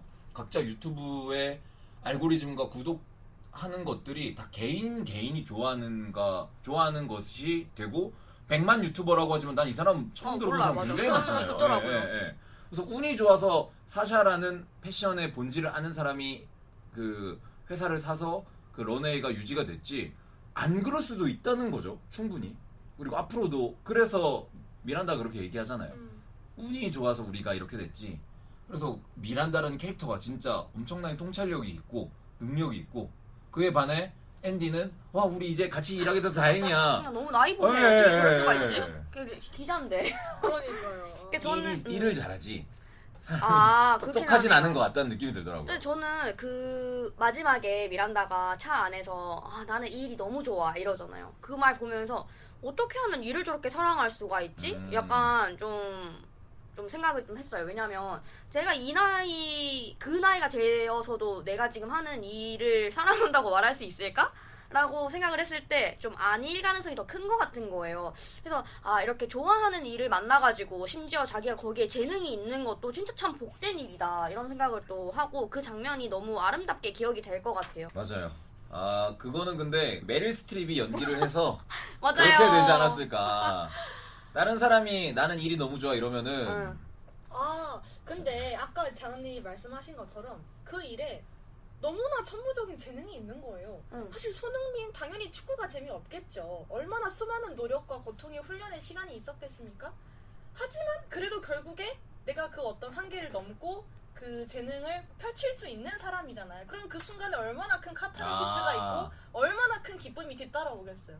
그러니까 그걸 경험해본 사람이기 때문에 정말 일에 엄청나게 빠져들 수 있는 게 아닐까 생각이 들어요. 내가 거기서 얻는 성취감과 기쁨과 그 인정이 그 어떤 무엇보다도 크겠죠. 저희가 올라가 본 적 없는 어. 단계니까. 아, 그렇겠네요. 그런 생각이 조금 들고 그래서 저도 그 마지막이 진짜 인상 깊었는데 아 인생이 뭘까? 인생은 딱 두 가지밖에 없다. 일과 사랑. 두 가지밖에 없는데 메릴 스트립은 일에서는 진짜 엄청나게 성공을 했잖아요. 근데 사실 사랑에서는 아 참 이게 쉽지 않잖아요. 두 번의 이혼을 두 번의 겪고. 이혼을 겪고 항상 후회하잖아요. 내 쌍둥이들 같이 보낸 시간도 너무 없었다. 그래서 뭐 이런 생각도 또 해봤고 앤디도 나이가 좀 그래도 어리지만 또 일을 쫓아가다 보니 옆에 또 사랑을 또 쟁취하지는 못했고 해서 아 이게 참 두 가지가 양립하기 어려운 것인가. 아 근데 인생에서 그 두 가지를 포기할 수가 있나? 또 이런 생각이 들더라고요. 그렇죠. 그래서 아 참 이게 어느 것 하나를 너무 많이 가지면 어느 것 하나가 또 아쉬울 수 있는 거고 그래서 뭐가 더 행복한 건가 이런 생각을 하게 되더라고요. 1편과 2편에서 계속 그 얘기를 하잖아요. 일과 개인 뭐 사랑으로 대변되는 그렇지. 개인사를 계속해서 이야기를 해주잖아요. 미란다의 이야기도 해주고 미란다는 이혼을 2번을 했고 그리고 그 쌍둥이와 보내는 시간이 부족함에 안타까워하고 그 앤디는 자기가 바빠짐에 따라서 남자친구가 소원해지고 헤어지잖아요. 그렇죠. 네, 친구들이랑도 멀어지고 이런 것들을 1편에서도 이야기해주고 2편에서도 이야기해주고 그런 부분도 잘 그거를 정답을 제시해주진 않지만 맞아요. 한 단면을 보여주고 있는 것 같아요. 근데 그냥 진짜 뜬금없는 그 밸런스 퀴즈인데요. 네. 그런 일을 하게 된다면 앤디 같은 상사랑 일하는 거랑 미란다 같은 상사랑 일하는 거랑 어떤 게 더 좋을 것 같아요? 이런 느낌인 것 같아요. 미란다랑 일했을 때 버티기만 하면 무조건 성공이야. 아, 근데 100명 중에 99명은 못 버텨. 음, 버티기만 하면은 나는 그냥 그 분야에 그냥 어깨 탑 찍는 거예요. 앤디랑은 같이 일하면은 둘 다- 성공할지 말지는 잘 모르겠어. 고군분투해야 돼요. 예. 그 사람이 막 모르겠어. 자기는 학벌도 높고 뭐 일 잘하는 것 같은데 이상하게 사람이 좀 티미해 약간. 너무 나이브하죠. 순진해. 일을 잘 따는 것 같지도 않고 일하라고 보냈더니 뭐 이상한 거 하는 것 같고. 아, 저도 공감해요. 뭔가 이제 미란다 상사님이랑 일을 하면 나의 어떤 능력을 진짜 끝까지 그 끌어올려줄 것 같은? 단련을 해줘요. 담금질을 해주는데 부서질 수 있어. 이게 성공하면은 이제 나도 어디 가서 내노라 할 수 있는 그런 편집 할 수 있는 사람이 되는 것 같기도 하고. 성향 차이이지 않을까 음. 싶은데 일에 대한 열정이 정말 크다면 무조건 미란다 같은 상사랑 일을 하기를 원할 것 같아요. 그렇게 하지 말고 자기의 경우를 얘기하고 자기의 경우를. 자기의 경우. 달팽이님은 저는 미란다 같은 상사랑 네. 야망이네요. 근데 사실 미란다가 되게 권위적이라고 많이 얘기를 하잖아요. 근데 제가 봤을 때는 의외의 면에서 좀 부드러운 부분도 있지 않나. 근데 조금 좀 이번 2편에서 보면서 조금 이상하다 느꼈던 장면은 나이젤한테 가서 내가 너무 당신을 당연하게 여겼나요? 이렇게 저 그 부분 싫었어요. 그 부분이 조금 저는 물론 1편에서 좀 뒤통수 쳤잖아요. 그래서 나이젤을 챙겨주려고 한 장면인 거는 알겠는데 갑자기 미란다가 왜 저런 말을 하지? 이런 생각이 좀 들었고 근데 또 생각해보면 이런 말을 할 수도 있는 사람인가 보다 또 이런 생각도 들고 약간 두 가지 마음이 들었는데요. 미란다가 이력서도 그때 추천서 써줄 때 맞아, 1편에서 할 수 있는 사람이구나 라는 생각이 드니까 그렇게까지 나쁘지 않지 않을까? 내가 잘하면은 나도 잘 챙겨주지 않을까? 다나님도 그래서 어. 미란다. 저도 네. 차라리 정확한 스타일이 낫다고 봐요. 이게 기면 기고 아니면 아니고 잘하면 오케이 못하면 안 돼. 차라리 그게 낫다고 생각이 들어요. 에밀리한테도 너는 안 돼 라고 얘기해주잖아요. 넌 더 이상 나갈 수 없어. 그럼 이제 내가 다른 진로를 찾을 거 아니야. 어떻게 너는 보면은 도움이 될 수 있어. 친절하게 빠르게 얘기했지. 넌 안 돼. 저는 앤디 같은 상사랑 일하는 걸 좋은 것 같아요. 저는 근데 글쎄요. 앤디가 바보가 아니잖아요. 일 그렇죠. 잘하는 사람이에요, 앤디도. 근데 답답하긴 할 것 같은데 왜냐면은 같은 프로젝트를 하는데 자꾸 딴 데로 새니까. 근데 저는 업무보다는 좀 인간적인. 인간적인 부분을 좀 중요하게 생각하는 사람이라서 아. 네. 저는 뭐 그건 개인차니까요. 그래 막 미란다 네, 상사님이 코트 걸어 이러면은 그럼 전 싸울 거예요? 전 나옵니다. 전 나옵니다. 나옵니다. 저는 욕하면서 할 것 같아요. 나의 성공을 위하여. 근데 만약에 돈을 많이 줬다 그러면 할 것 같은데 돈도 안 주니까. 아 그거는 그러네요. 돈도 안 주니까. 그리고 아까 잠깐 이야기 나왔지만 이 편에서 나이젤한테 그런 얘기 하는 게 진짜 좀 마음에 안 들었어요. 왜냐면은 저는 1편에서 보여줬던 그런 압도적인 카리스마 능력을 쭉 밀고 나갔으면 좋았을 텐데 물론 그렇게 안 한 게 변화라는 부분을 보여주기 위함이었겠지만 제가 좋아하는 그 미란다라는 캐릭터가 그렇게 약한 모습 보이는 게 저는 싫더라고요. 그랬구나. 네. 전 좋았어요. 사실 저는 그 장면에서 울긴 했거든요.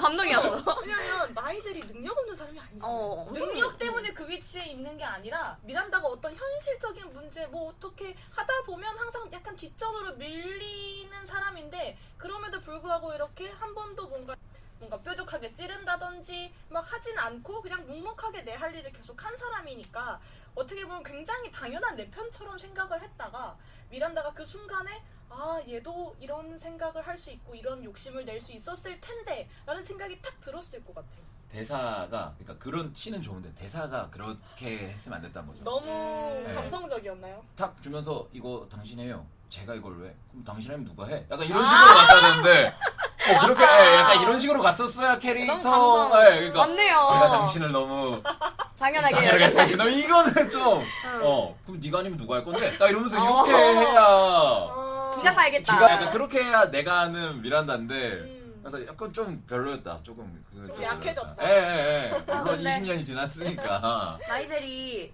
마지막에 그 앤디한테 넌 나의 영원 앤디야라고 하잖아요. 네. 근데 그 장면이 울었어요, 안 울었어요? 울진 않았는데 뭉클했죠. 근데 약간 만약에 다른 배우님이 했으면은 이런 느낌이 안 났겠다 싶더라고요. 진짜 연기로 그냥 채운 장면인 것 같아요. 맞아요. 저는 좀 연출적인 부분을 좀 얘기를 좀 하고 싶어요. 이게 1편과 2편에 우리가 아까 단점으로 꼽았던 게 너무 같은 구조를 가지고 있다라고 얘기를 했잖아요. 근데 저는 이 연출적인 부분에 그 부분이 장점으로 작용을 하는 부분이 있다고 생각은 하거든요. 저희가 아까 얘기했듯이 2편은 변화에 대해서 이야기를 하고 있었잖아요. 그래서 1편과 2편이 똑같이 시작을 하거든요. 1편도 그 앤디가 이빨을 닦으면서 거울을 닦으면서 시작을 하는데 1편에서는 그냥 칫솔로 닦거든요. 근데 2편에서는 전자칫솔로 잉 닦거든요. 잉 닦고 그리고 옷을 갖춰 입고 이제 뉴욕 시내를 이렇게 가로질러서 가는데 2편에서는 막판에 웅 하면 지나가는 게 그 배달 오토바이가 지나가거든요. 그래서 그런 똑같은 구조를 사용함으로써 변화된 모습, 뉴욕의 달라진 모습들을 되게 잘 보여줘요. 뉴욕의 달라진 모습, 그리고 패션 업계가 변화한 모습들을 굉장히 잘 보여줍니다. 그래서 그 이런 부분이 있죠. 그 1편에 보면은 이제 미란다랑 에밀리랑 모델들이 모여서 옷 샘플들 막 맞춰보잖아요. 그러면서 벨트 2개를 가지고 고민하는 씬이 있잖아요. 네. 그러면서 앤디가 웃잖아요. 그러면서 막 왜 음. 웃어 그러니까 자기 눈엔 둘 다 똑같아 보인다고 하면서 줄줄 얘기하잖아요. 너가 입고 있는 스웨터가 왜 그런지 이 패션이 가지고 있는 그 위상에 대해서 얘기하잖아요. 그런데 이 편에서 이제 앤디가 지나갈 때 좌판에 이제 그 디자인의 똑같은 색깔의 벨트를 2개를 팔고 있거든요. 그래서 그 시간의 지남을 그런 식으로 보여주더라고요. 칫솔이 전동 칫솔로. 그리고 우버와 이제 배달 이제 오토바이가 지나가고 그리고 그 1편에서는 패션의 정점에서 있는 사람이 골랐던 벨트와 그 디자인과 색깔이 이제는 20년이 지나서 이제 길거리 좌판에서 이제 그거를 팔고 있거든요. 그런 걸 보여줌으로써 세월의 흐름을 굉장히 많이 보여줍니다. 패션 업계도 그렇죠. 그 회사 내부 인테리어도 굉장히 많이 바뀌었죠. 그 이제 디지털 판넬도 많이 보이고 그리고 패션업 자체도 1편에서는 계속 그 얘기를 하잖아요. 너 왜 이렇게 살쪘어? 너 66 사이즈야 뭐 이런 얘기를 하잖아요. 그런데 2편에서는 그 모델들이 체형들이 굉장히 다양한 것을 볼 수가 있습니다. 그래서 뉴욕 패션 업계도 이런 식으로 변화되는 모습을 진짜 그 단면을 정확하게 다 보여주고 있더라고요. 그래서 구조적으로 1편과 2편이 똑같은 거는 단점일 수 있겠지만 변화라는 주제를 보여주는 거는 굉장히 감독이 연출을 잘했다라고 생각이 들더라고요. 아 그리고 저는 음악이 레이디 가가가 네, 네. 노래가 너무 좋았어요. 맞아요. 그래서 찾아보니까 이제 이 영화를 위해서 또 만들었나봐요. 노래를 새로 그 도이치 가수분이랑. 그래서 저는 이제 영화 보고 나와서 노래가 좋아가지고 엔딩 크레딧에 나오는 그걸 들으면서 집에 갔습니다. 너무 좋아가지고. 거기 그리고 그 레이디 가가 잠깐 연기를 하잖아요. 네. 그러니까 아왜 어떻게 여기까지 왔대 이러면서 안 오면 저 메인에 안내 보내줄 거잖아요. 이러면서 하잖아요. 실제로 레이디 가가는 배우이기도 하잖아요. 그쵸. 그래가지고 연기하는 게 전혀 어색함도 없고 뭔가 실제 레이디 가가 성격이 좀 그럴 것 같기도 해요. 약간 좀 그럴 것 같기도 하고. 그리고 저는 밀라노 씬을 굉장히 좋게 봤거든요. 재밌었어요. 너무 그게 약간 화려해요. 정수 네. 아닌가? 이 영화에? 네. 이런 생각이 들었어요. 근데 약간 톤이 뉴욕 톤은 아까도 다나님 얘기했듯이 좀 칙칙하고 약간 너무 어두워. 예. 그냥 화면이. 근데 그게 최근에 전반적으로 컬러리스트들이 작업을 할 때 이제 사람들이 영화를 무조건 이제 OTT에 올라오잖아요. 그러니까 집에서 보기에 좋은 색감으로 좀 그 채도를 많이 낮춰가지고 만든다는 경향이 있다라는 거를 보긴 했는데 정확한 출처는 모르겠어요. 근데 좀 맞는 말 같은 거예요. 맞아요. 집에서 볼 때 그렇게 쨍 하면은 눈 아프고 또 그 디스플레이도 안 받쳐줄 거고. 그래서 왜냐면 우리가 보통 영화를 볼 때 불을 끄고 보잖아요. 그러니까. 그래서 뭔가 이해가 되면서도 그래도 일단 먼저 1차적으로는 극장에서 우리가 보는데 좀 1편처럼 블링블링하게 좀 해주면 어땠을까 하는 아쉬움이 되게 컸던 것 같아요, 진짜. 레아노 씬 그래서 저는 되게 좋았습니다. 그 화려함이 오히려 그 뉴욕 씬과는 대비가 돼가지고 그 외 패션에 정말 정수를 보여주잖아. 어떤 정통성을 딱 보여주는 그 씬이었어요, 맞아요. 거리와 그 패션 업계의 그 모습이 저도 그래서 굉장히 재밌었어요. 저는 궁금했던 게 이게 너무 패션위크 같은 거예요. 그래서 패션위크 중에 찍은 건지 아니면 진짜 이 영화를 위해서 찍은 건지 진짜 헷갈릴 정도로 영화를 위해서 찍지 않았을까요? 네, 그게 너무 이제 진짜 패션위크 같다 생각을 했어. 왜냐면은 유명인들이 또 이렇게 막 이렇게 배치를 해놓고 그 모델들도 맞아요. 유명 모델들이 좀 나오셔가지고 되게 그게 더 현실감이 있더라고요. 1편에서도 유명한 모델들 되게 많이 나왔는데 2편에서도 1편이 워낙 흥행했으니까 맞아. 2편에서는 아마 자진해서 나오지 그리고 않았을까라는 PR의 어떤 게 되지 않았을까 싶네요. 예. 그리고 그 왜 천지창조 어. 나오잖아요. 예, 그림도 그래서 밀라노 그 성당에 있는 그 그림도 나오고 그래서 굉장히 어떤 정통성을 보여주는 예술의 맞아요, 아름다움을 맞아요. 보여주는 그 장면이어서 밀라노 씨는 저도 굉장히 좋았어요. 그 최후의 만찬. 천지창조가 최후의 만찬. 아니고 최후의 만찬. 그리고 뭐 이제 만찬이죠? 뒤에 뭐 네. 헤일로가 네, 없다. 네. 뭐 사실 그래서 그 뭐 배경을 그래서 감독님이 굉장히 신경을 많이 쓰신 것 같더라고요. 미술을 함에 있어서. 이제 만찬 장소도 그냥 대충 쓴 게 아니라 그 최후의 만찬 장소를 쓰고 그 최후의 만찬 장소 때문에 앤디가 저 미란다가 우리가 지금 내가 뭘 하고 있는 걸 알고 있다라는 것도 알아차리기도 하고 네. 그런 걸 잘 활용을 해서 연출적인 부분은 이 감독님이 되게 잘한다라는 느낌을 진짜 되게 많이 받았습니다. 저는 그 딴소리긴 한데 개인적으로 제가 신혼여행을 이탈리아로 가서 어. 밀라노에 가봤어요. 아. 그래서 그 대성당과 그 왜 미란다가 막 밤에 방황하면서 걸었던 그 명품 명품 거리를 거리. 실제로 가봤는데 진짜고 발 디딜 틈이 없거든요. 언제 가셨어요? 저는 이제 작년 말에 이제 아. 가을쯤에 갔는데 정말 많은 관광객들이 있어서 그 오. 거리를 이렇게 정말 위에서 딱 이렇게 조망해서 보여주니까 저렇게 생겼구나. 너무 아름답구나. 아 웃겨. 그리고 심지어 그 성당 안에 들어가 보지도 못했거든요. 어. 아 진짜요? 그 최후의 만찬 보려면 정말 몇 달 전부터 막 15분 단위로 예약을 해야 아. 되는데 저 대리 만족을 좀 했습니다. 와, 동네가 너무 이쁘더라고요 진짜. 네, 정말 그 패션에 여기가 패션의 도시구나라는 걸 정말 몸소 느낄 수 있는데 근데 너무 또 아름답고 해서 저는 그게 또 영화에 잘 담긴 것 같아서 너무 좋았어요. 현지에 가면 또 좀 싸게 살 수 있나요 그거? 막 크게 차이는 없었던 것 같은데 아. 어쨌든 정말 다양한 브랜드와 정말 화려한 사람들과 네 정말 그 근데 명품의 저는 중심에 있더라고요. 2017년에 아 10년 전이잖아요. 진짜 10년 전이네요. 네, 그러니까 약간 그때는 그렇게 사람이 많았었나 싶은 생각이 또 들어가지고 진짜 10년이면은 진짜 5만 개 다 바뀔 그거니까 좋겠다, 좋았겠어요. 또 가고 싶네요. 그러니까요. 자 그러면 캐릭터에 대해서 간단하게 이야기를 좀 해보도록 하겠습니다. 우리가 지금 계속해서 얘기를 좀 했는데 대표적인 캐릭터가 이제 미란다와 앤디 그리고 우리가 이분을 얘기를 좀 해야 돼요. 에밀리에 대해서 얘기를 좀 아, 해야 에밀리 됩니다. 얘기를 안 했어. 에밀리 네. 얘기를 좀 해야 됩니다. 에밀리와 나이젤에 대해서 얘기를 좀 해야 되는데, 에밀리, 이제 미란다의 이야기에 따르면 에밀리들이라고 하죠. 에밀리들. 비서로 대표되는 제1비서 에밀리. 실제로 배우의 이름도 에밀리죠. 에밀리 브란트가 연기를 했죠. 1편에서는 이제 좀 사실 약간 찬밥 신세가 돼버리죠. 앤디 때문에. 앤디 때문에 찬밥 신세가 되지만 2편에서는 그 비중이 확 올라갔습니다. 에밀리 캐릭터 어땠어요? 에밀리 캐릭터? 저는 일단 그 런웨이 회사에서 나와서 디올 브랜드에서 디올에 일을 갔죠. 하잖아요. 예, 예. 근데 조금 더 주체적인 입장에서 일을 하는데 거기까진 좋았어요. 좀 더 한 단계 성숙한, 그래도 자기의 공간도 있고 주체적으로 패션 업계에서 일하는 모습까지는 좋았는데 아무래도 그 벤지와 아, 이 런웨이 이 회사를 내가 인수하겠다는 그 장면, 그리고 정말 마지막에 이제 결국에 그게 실패하고 코치 네, 사러 가죠. 가서 다시 화해하는 장면이 뭔가 20년이 지났는데 그 성숙된 모습이 많이 보이지 않는 느낌이 들어서 좀 그냥 개인적으로 앤디랑 똑같아요. 개인적으로 좀 그래서 아쉬웠어요. 디올이랑 코치랑 비교했을 때 디올이 좀 한참 윗급의 브랜드죠, 맞죠? 그러니까 코치로 간 건 거의 좌천 느낌인 거죠. 그렇죠. 에밀리의 역할이 근데 저는 되게 재밌던 게 제가 영화를 보면서 웃을 수 있는 씬은 다 에밀리가 나오는 씬이에요. 네. 약간 극중의 어떤 코믹 담당? 그런데 에밀리 블란트라는 배우가 그거를 너무 잘해주는 거야, 진짜. 좀 밉상인데 러블리함이 있어. 예, 예, 예. 그런 느낌인 거. 미워할 그거 수 없는. 쉽지 않거든요. 진짜 맞아. 쉽지 않거든요. 1편에서도 그렇게 연기를 잘했는데 2편에서도 근데 이게 그 벤지가 진짜 부자라면서요.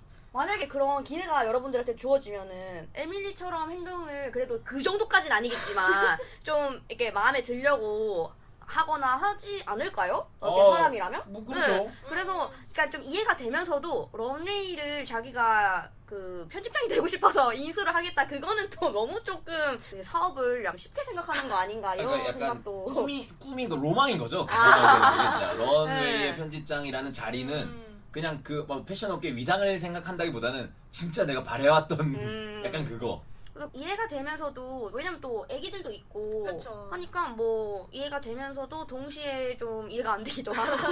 근데 그게 좀 너무 귀엽잖아요. 막 이제 앤디가 에밀리 디올 회사에 가서 막 얘기하잖아요. 시간 있어? 막 이러면서 막 얘기하는데 뭐 가족은 그러니까 뭐 애기가 있어 이러면서 막 틱틱거리는 와중에 사진 막 보여주잖아요. 막 이렇게. 엄마 모먼트. 너무 귀엽지 막 이러면서 약간 너무 재밌는 거야. 그러니까 약간 그 캐릭터 맞아, 좀 자체가. 미워할 수 없는 캐릭터이긴 해요. 앤디도 캐릭터가 변했어요. 왜냐면 그러니까 그 사람이 변했다는 게 아니라 그 지위가 변했잖아요.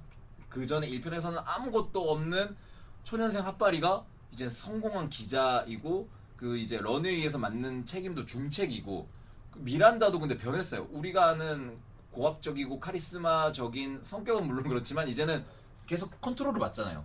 이번에는 내가 무슨 말을 잘못했어? 막 이러면서 아니 내가 죽겠다고 그 막 이런 얘기를 하면서 옆에서 뭐라 그러잖아요. 막 아니 내가 죽겠다는데 왜 그러는 거야 이러면서 그러니까 그런 변했는데 에밀리는 변하지 않았어. 그 성격이. 사실 우리네와 비슷하죠. 가장 그렇죠. 현실적인 그러니까요. 맞아요.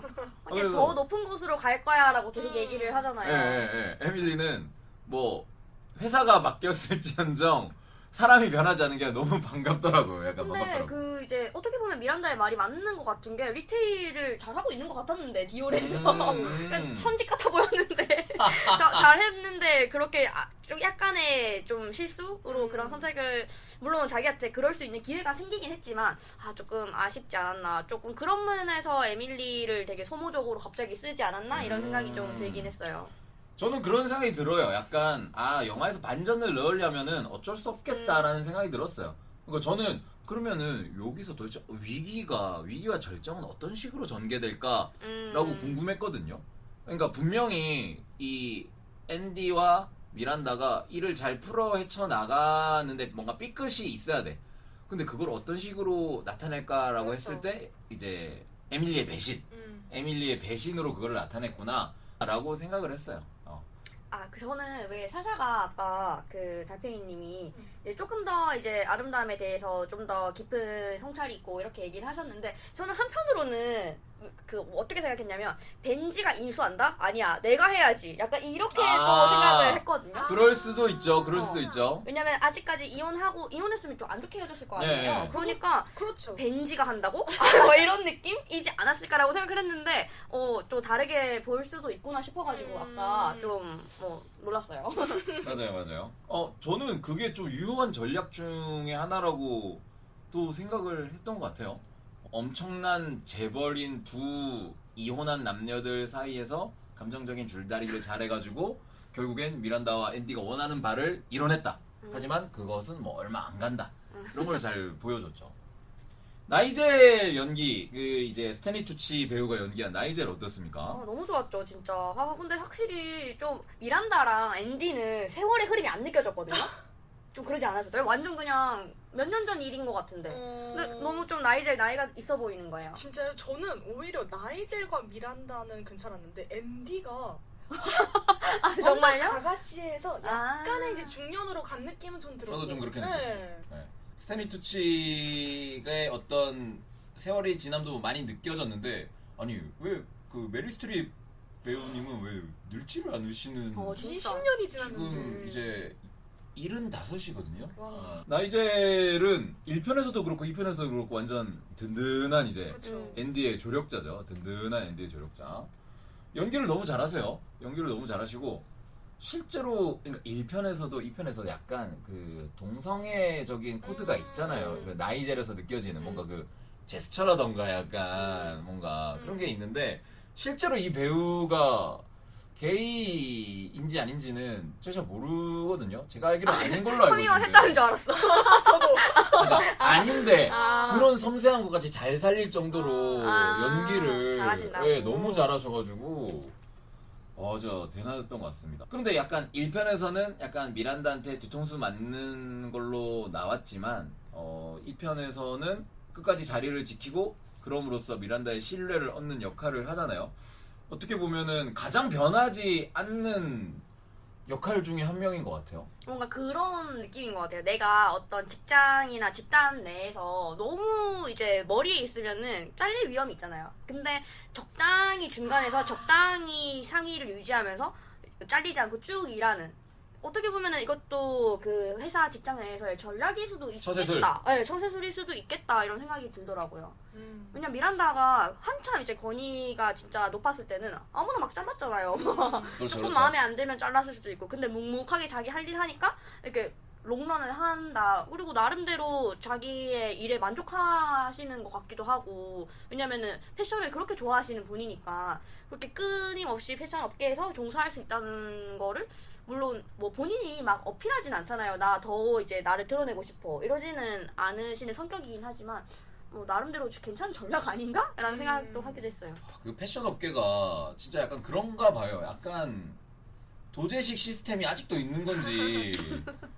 그러니까 뭔가 이게 정확하게 데이터와 수치로 이게 나타내는 게 나의 능력이 띠디디디디 뭐 전투력 1200 뭐 이런 식으로 나타나지가 않잖아요. 그죠. 그러니까 그런 도제식이 아직도 있는 건지 그 분야에 있는 사람이 아니니까 잘 모르겠어요. 그러니까 진짜 인맥이 엄청나게 중요하고 인정해주는 어떤 뒷배가 진짜 중요하고 이런 게 진짜 중요해 보이는 것 같아요. 저는 나이젤 사회생활 만렙이라고 느꼈던 장면이 처음에 구조조정 팀 왔을 때 녹음기 그 막 앤디 막 흥분해가지고 이거 보세요 막 이렇게 하잖아요. 근데 나이젤이 진짜 아무렇지도 않은 듯 그 중요한 대답을 하지 않잖아요. 맞아요. 그게 맞아요. 저는 진짜 네. 이거 어른이다 싶더라고요.